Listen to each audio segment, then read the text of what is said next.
ഞാൻ പറയാൻ പോകുന്നത് മോൾ ശ്രദ്ധിച്ച് കേൾക്കണം. ബഹളം വയ്ക്കരുത്. ഞാൻ രഞ്ജിയുടെ വീട്ടിൽ പോയിരുന്നു. അയാളുടെ അച്ഛനെ പോലും അയാളെ പറ്റി അത്രയ്ക്ക് നല്ലതല്ല പറയാനുള്ളത്. നീനെ പോലെ ഒരുപാട് കുട്ടികൾ അവനിരയായിട്ടുണ്ട്.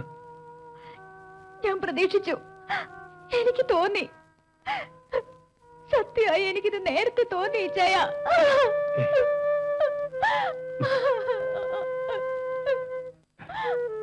കരഞ്ഞോ? മലയോളം കരഞ്ഞോ? ഈ കണ്ണീരിനൊപ്പം അവനെ കുറിച്ചുള്ള എല്ലാ ഓർമ്മകളും ഒഴിപ്പോട്ടെ.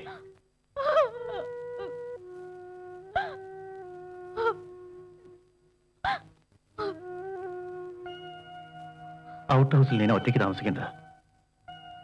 ഇവിടെ കിടന്നാ മതി. സുഖമായി ഉറങ്ങിക്കോ. ഒന്നും ഓർക്കാതെ. കുട്ടിക്ക് ഒന്നും സംഭവിച്ചിട്ടില്ലെന്ന് വിശ്വസിക്കേ. മനസ്സിനെ വിശ്വസിപ്പിക്കേ. ആ, കുട്ടി വാതിലടയ്ക്കണ്ട. അമ്മണി പുറത്തുണ്ടാവും. ഞാൻ ആത്മഹത്യ ചെയ്യുമെന്ന് ഇച്ചായന് പേടിയുണ്ടല്ലേ? പേടിക്കണ്ടേ ഇച്ചായ. ഞാൻ അങ്ങനെയൊന്നും ചെയ്യില്ല. ഇച്ചായൻ കാവലിരിക്കേ വേണ്ട. പോയി കിടന്നോളൂ.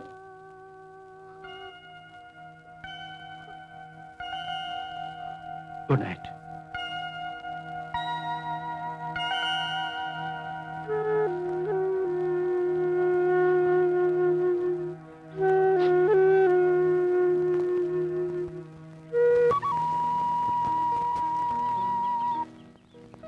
തീരുമാനം പറയാന്ന് ഇവിടെ വരെ കൊണ്ടുവന്നിട്ട് നീ എന്താ ഒന്നും മിണ്ടാത്തത്? ഇച്ചായന്റെ ചോദ്യത്തിന് യെസ് എന്ന ഉത്തരം നൽകാൻ എനിക്ക് കഴിയും. But I want some more time. Because Ranji എന്നും എന്റെ മനസ്സിലുണ്ട്. ഇച്ചായന്റെ മണവാട്ടിയാകുമ്പോൾ ഞാൻ പെർഫെക്റ്റ് ആയിരിക്കണം എന്റെ മനസ്സുകൊണ്ട്. ഓക്കെ നീന, എനിക്കത് മതി. I am really happy. ഇനി എത്ര നാൾ വേണമെങ്കിലും കാത്തിരിക്കാൻ ഞാൻ തയ്യാറാണ്. ഈ ജന്മം മുഴുവൻ.